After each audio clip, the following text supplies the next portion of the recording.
I am from Germany. I'm born in a very little town that is actually not even an hour away from Kronberg, so I was always around this wonderful place. It's actually almost 10 years ago. I was in the baby version of the Chamber Music Connects the World in Mit Musik Miteinander. So I'm always around Kronberg, and I came in touch with this city very early in my childhood.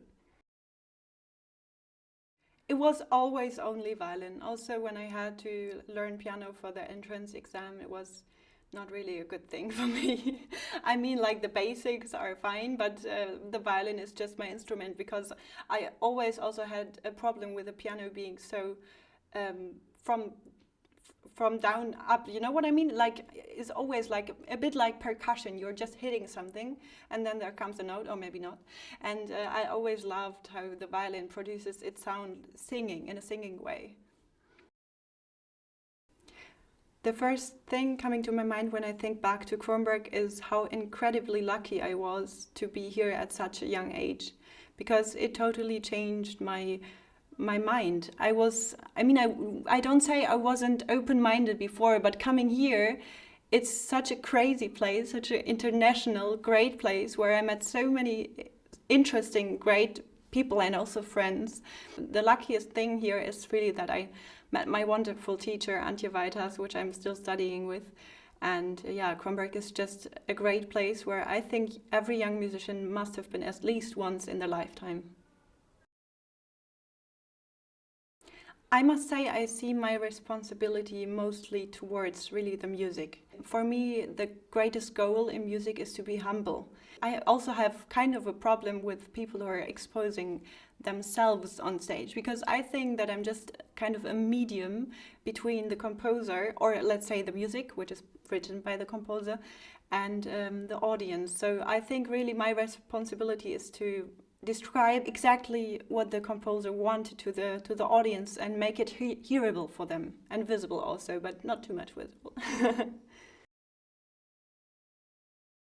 If I would try to make someone come to a classical music concert, I would probably try to show them why I love it, and I would try to explain them how wonderful it can be, and also that I'm not that different from them. I'm usually around their age. My life has probably been very different on one side, but also very similar on the other hand.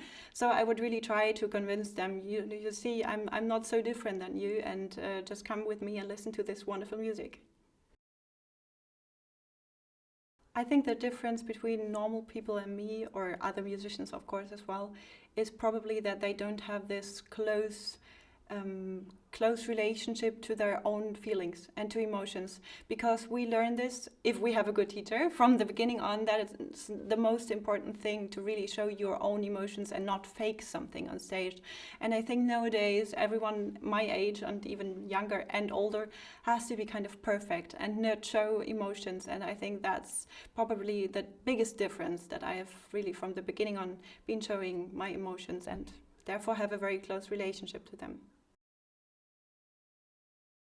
That's the question, if you need the perfection in playing. That's what I'm struggling with as well, because we have learned this all life to be perfect. But I think we have to really get away from that again, because if you ask the audience if they like a perfect, polished playing, or which is then kind of boring very often, of course, not always, or something that's really like sometimes a bit scratchy and you missed two of the high notes, but still there was so much emotion in it that no one missed the one right note that you missed.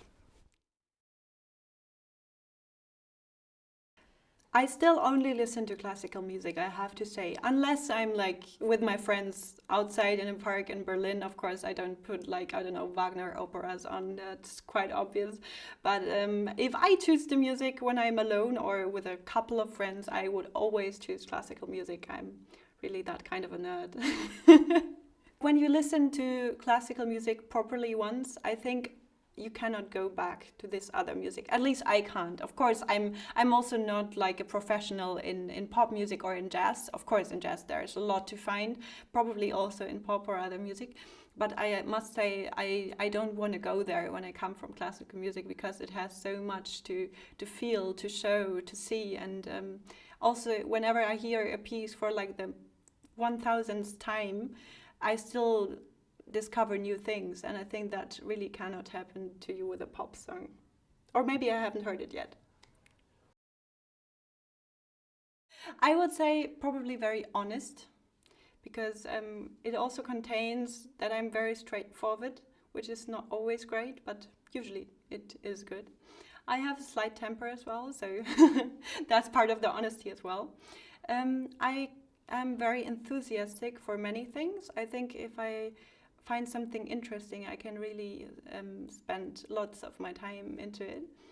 And the third thing is probably loyal to my friends. I hope they see it that well as well, because I would always be there for everyone that needs my help.